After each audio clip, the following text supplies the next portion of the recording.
जो मुझसे प्यार करता है वो अपने लिए प्यार करता है, मेरे को अपने लिए प्यार करता है। जिस दिन उसको अपने लिए घाटा समझ में आएगा ना, वो ना गुरु मानेगा, ना संत मानेगा, ना प्रिय मानेगा, ना पूज्य मानेगा, छोड़ दे। है ऐसा कि नहीं है? उसके काम के ले रहे तो भगवान उठा ले, काम के हो तो आए भगवान, कितने निर्दयी तुमने क्यों ले लिया। ये संसार का स्वरूप है। राधे राधे महाराज जी, आपके चरणों में कोटि कोटि प्रणाम। महाराज जी, इस सांसारिक मोह माया की दुनिया में जब हम किसी व्यक्ति विशेष से अटैच या बंधन में बन जाते हैं और उसी के साथ अपनी सुख की अनुभूति करते हैं, पर जब वही व्यक्ति विशेष हमें दुख पहुंचाता है या हमें छोड़कर चला जाता है, वो उस स्थिति में हम उस व्यक्ति विशेष को कैसे भूल पाएं और अपने मन को स्थिर रखकर भगवत जप नाम में चित्त को कैसे लगा सके महाराज जी? कैसे उससे इसी का नाम आसक्ति है। जो आप कह रहे हैं उसी का नाम आसक्ति है। आसक्ति होना सहज है, पर आसक्ति छोड़ना बहुत कठिन है। हम किसी व्यक्ति, किसी वस्तु, किसी स्थान आदि में जो सुख का अनुभव करने के लिए आसक्ति करते हैं, वो अज्ञान है। अज्ञान के कारण ही है, क्योंकि सुख तो भगवत स्वरूप है। भला नाशवान परिवर्तनशील शरीरों में कभी सुख मिला है क्या? सुख का तात्पर्य जैसे केवट को मिला, केवट श्री भगवान के चरण पखाड़ रहा है, भगवान बाद में उसको उतराई दे रहे ना, मना कर रहा है ना भगवान से। वो कह रहा अब कछु नाथ न चाही मोरे। और जब चरणों को पखार रहा है तो कैसा स्थिति कैसी है? अति आनंद उमगी अनुरागा, चरण सरोज अश्रु प्रवाहित हो रहे हैं। ऐसा आनंद, ऐसा सुख मिल रहा है कि भगवान से कह रहा है अब कुछ नहीं चाहिए, भगवान से कह रहा है। इसे सुख कहते हैं। प्रभु के नाम, प्रभु के रूप, प्रभु की लीला, प्रभु का धाम। हमारी जो सुख की मांग है, चूंकि हम सुख सिंधु के अंश हैं, भगवान सुख समुद्र हैं और हम जीव हैं, उनके अंश हैं, तो हमारी मांग सुख ही है। हम ऐसे व्यक्ति से प्यार करते हैं जो हमें सुख दे, ऐसी वस्तु स्वीकार करते हैं जो हमें सुख दे, ऐसी बात सुनना चाहते हैं, ऐसा दृश्य देखना चाहते हैं जो हमें सुख दे। देखो मूल में देखो, सबके सुख है, पर भला यहाँ कहाँ सुख है? विवेक से खोज करके देखो। इतने भोग भोगे। एक बार हम सैमशी में थे, तो एक 92 वर्ष के गांव के जमींदार प्रधान थे और वो आया करते थे।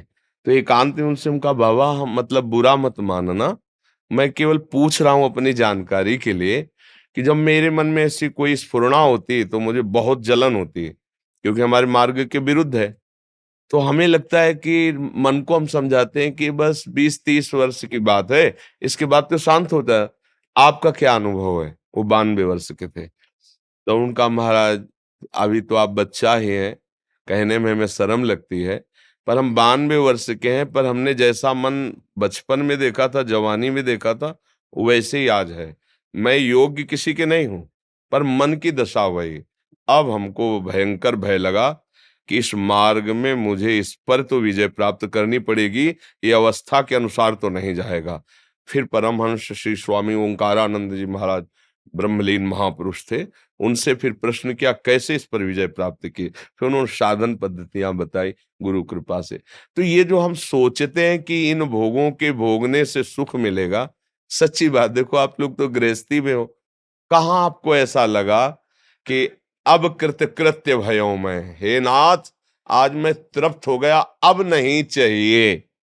ये कुछ क्षण के लिए भले थोड़ा मन तुम्हें ऐसा बावरा बना दे कि बस, लेकिन उसी उसी दूसरे दूसरे क्षण के लगते ही मन तुम्हें दूसरे भोग में, फिर बार बार भोगने की इच्छा, फिर नवीन। इसका मतलब है नहीं, अगर होता तो तृप्ति मिल जाती ना।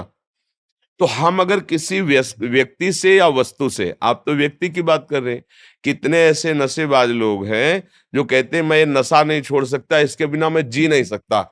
अब आप बताओ, अपना जीवन किसी नशे के अधीन कर देना, किसी व्यक्ति के अधीन कर देना, किसी भोग के अधीन कर देना, ये अज्ञान के कारण ही तो होता है। तो सुख भगवान में है, ये पता नहीं है हमें। हमें लगता है सुख भोगों में है, और भगवान ने इस पूरे संसार को रच के एक पोस्टर लगा दिया, दुखालयम अशाश्वतम। गीता जी में कहा इसमें दुख ही दुख भरा है और अशाश्वतम, यहाँ कुछ टिकाऊ नहीं है। सब परिवर्तनशील, सब नाशवान। आज तुम्हें कोई प्यार से गले लगाएगा, कल वही तुम्हारी तरफ देखेगा नहीं, जब तुम उसके काबिल नहीं रह जाओगे। या नवम नवम, मन का क्या कार्य क्या है? नवम नवम। छोड़ो, अब नया, अब नया सुधार करो, प्रभु का नाम जप करो और प्रभु से प्रार्थना करो। देखो हमारी मांगे क्या है, हमें कोई सुंदर रूप मिले, सुंदर रूप टिकाऊ होना चाहिए, और मेरा वो मित्र हो ऐसा जो मेरे लिए प्यार करे, केवल मेरे लिए प्यार करे, और मैं कभी उससे बिछड़ू ना, और वो सदैव मुझे सुख देता रहे। ये सबके मन में है, सबके मन में है। और सही दिशा ना होने के कारण हम उसे धन मान लेते हैं, हम उसे पुरुष मान लेते हैं, हम उसे स्त्री मान लेते हैं, वस्तु मान लेते हैं। ये सारी की सारी बातें भगवान में है। उनका रूप अविनाशी, और एक बार जिसे भगवान स्वीकार कर लेते हैं उसे कभी छोड़ते नहीं। और भगवान सुख देते हैं, उनको कुछ चाहिए नहीं। तुम्ही को तो सब कुछ दिया है उन्होंने, तुम्हारा क्या चाहिए? तुमको तो दिया है उन्होंने। तो दियम वस्तु गोविंदम तुभ्यमेव समर्पय, बस इतनी बात है। अगर आप संसार के किसी व्यक्ति वस्तु स्थान में भगवत भाव कर ले, फिर आपको आसक्ति नहीं होगी, क्योंकि आपने पहले ही भाव कर लिया था कि प्रभु मेरे इस रूप में है। तो वो रूप बदल जाएगा, लेकिन प्रभु तो आपके रहेंगे ना, वो संभाल लेंगे। हम लोग प्रभु भावना करके जो वस्तु व्यक्ति में फंस जाते हैं, तो वही फिर हमारे आगे जन्म का कारण होता है। अगर हम स्त्री रूप में फंस गए तो अगला जन्म स्त्री का, पुरुष रूप में फंस गए तो पुरुष, हिरन में फंस गए तो अगला जन्म हिरन का हुआ ना। तो इसलिए हमें सावधान रहना चाहिए। पहली बात यह कि मेरा कोई नहीं है, पक्का नहीं है। जो मुझसे प्यार करता है वो अपने लिए प्यार करता है, मेरे को अपने लिए प्यार करता है। जिस दिन उसको अपने लिए घाटा समझ में आएगा ना, वो ना गुरु मानेगा, ना संत मानेगा, ना प्रिय मानेगा, ना पूज्य मानेगा, छोड़ देगा। है ऐसा कि नहीं है? फिर सांसारिक संबंधों की तो बात जाने दो। तो इसलिए जिन्हें स्वीकार करने पर कभी आज तक किसी को घाटा नहीं हुआ, वो है श्री भगवान, श्री किशोरी किशोर जी, लाडली लालजू। अब मान जाओ, जब आपको पता चल गया है कि सब स्वार्थ का स्वरूप है, तो उसके लिए मत रो। अब ऐसे वर को क्या वरू जो जन्म में मर जाए, ऐसा वर वरू चूड़ लो अमर हो जाए। वो है श्री गिरधर गोपाल जी, वो श्री कृष्णचंद्र। मीरा जी कह रहे हैं, मेरा तो चूड़ला अमर है, मेरा सुहाग तो श्री कृष्ण है, कोई फर्क नहीं है। इसलिए भाई हमारे पास प्रश्न का उत्तर यही है कि नाम जप करो, अपनी गलती को सुधार करो। हम गलती में फंसते चले जाते हैं, और कोई मुझे प्यार नहीं करता। जिसको अपने सुख की गुंजाइश दिखाई देती है वही मुझे प्यार के जाल में फंसाता है। प्यार नहीं करता, जाल में फंसाता है। हम कई बार सत्संग में कहा है, हम छोटे थे तो बड़ी बहन के यहाँ गए, छुट्टियों में जैसे जाया जाता है ना, तो वो हमको लेके अपनी नंद के यहाँ गई, वहां ब्याह।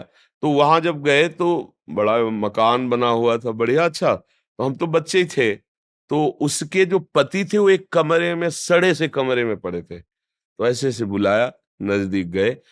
अब भगवान को हमको शिक्षा देनी थी, इसीलिए हमें सुना नहीं, हम बच्चे थे, हम कुछ कर भी नहीं सकते थे। उनका बच्चा अपनी पत्नी को संकेत, ये बहुत दुष्ट है। हमारी टाकीज के सामने दुकान थी, चाय समोसा ये सब चीजों की, मसाला पान की बहुत बिक, उसी के बल से हमने कई खंड का ये मकान खड़ा किया। जब हम आते थे जूता उतारती थी, क्या क्या हमारा स्वागत करती थी। मुझे लकवा मार गया, अब मैं किसी काम का नहीं रह गया, कई वर्ष से पड़ा हूँ। ये 2 रोटी 24 घंटे में देती है, मैं भूख से व्याकुल होता तो कहती बहुत भोजन खाओगे, बार-बार शौच करोगे, कौन फेंकेगा? मेरे सामने ये गंदी बातें करती है।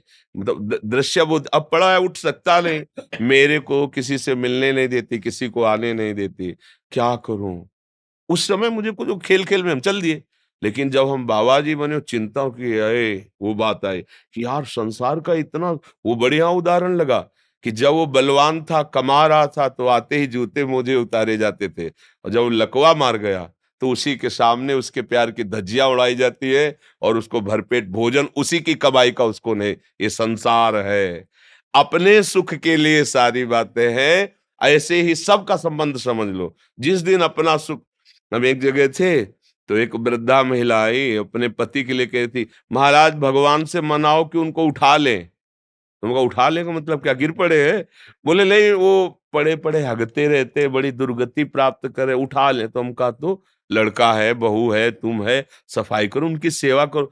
बोले अब सब नहीं होता, बस आप इतनी कृपा करो, भगवान उठा ले। ये है संसार, ये है संसार। उसके काम के नहीं रहे तो भगवान उठा ले, काम के हो तो आए भगवान, कितने निर्दयी, तुमने क्यों ले लिया। ये संसार का स्वरूप है। तो आप समझो, थोड़ा विवेक को जागृत करो, मोह का नाश होगा। होए विवेक मोह भ्रम भागा, तभी भगवान से प्यार होगा, तभी तुम्हें विश्राम मिलेगा। ये भाग दौड़ तभी शांत होगी जब तुम्हारे प्यारे भगवान हो जाएंगे। महालक्ष्मी पति हैं, क्या चाहिए, रूपवान है, सर्व सामर्थ्यशाली है। देखो, सूर्य किसने बनाया, कितने पूरे ब्रह्मांडों को प्रकाश दे रहे हैं। ये सब चिटिर पिटिर रात्रि में थोड़ा प्रकाश दे, देखो सूर्य कितने ब्रह्मांड को प्रकाश दे, कहीं भी चले जाओ है सूर्य। चंद्र का प्रकाश, सब ऑक्सीजन, सब जल भोजन शरीर, कितनी सुंदर है ना। कोई रचना करने वाला महान ईश्वर, हम उसको अपना क्यों ना माने, अपना प्रीतम मान लेना। अच्छा, आज भी सत्संग में कह रहे थे, कई बार कहा है, अगर वो अनुभव में ना आता ना तो हम सबसे कह देते भैया लगे तो बचपन से है, पर हाथ कुछ नहीं लगा। आगे मरने के बाद जो मिलेगा वो हमें पता नहीं, पर हमें कुछ हाथ नहीं लगा, हम कह देते, पर हम सच्ची कहते हैं कि वो है, इतने नजदीक हैं, इतना दुलार करते हैं कि उनकी बात सोच के केवल रोना ही आता है, दूसरी कोई बात नहीं रहती है। इसलिए उन्हीं से प्यार किया जाए जो वास्तविक प्यार का निर्वाह करना जानते हैं, संसार प्यार का निर्वाह करना नहीं जानता है।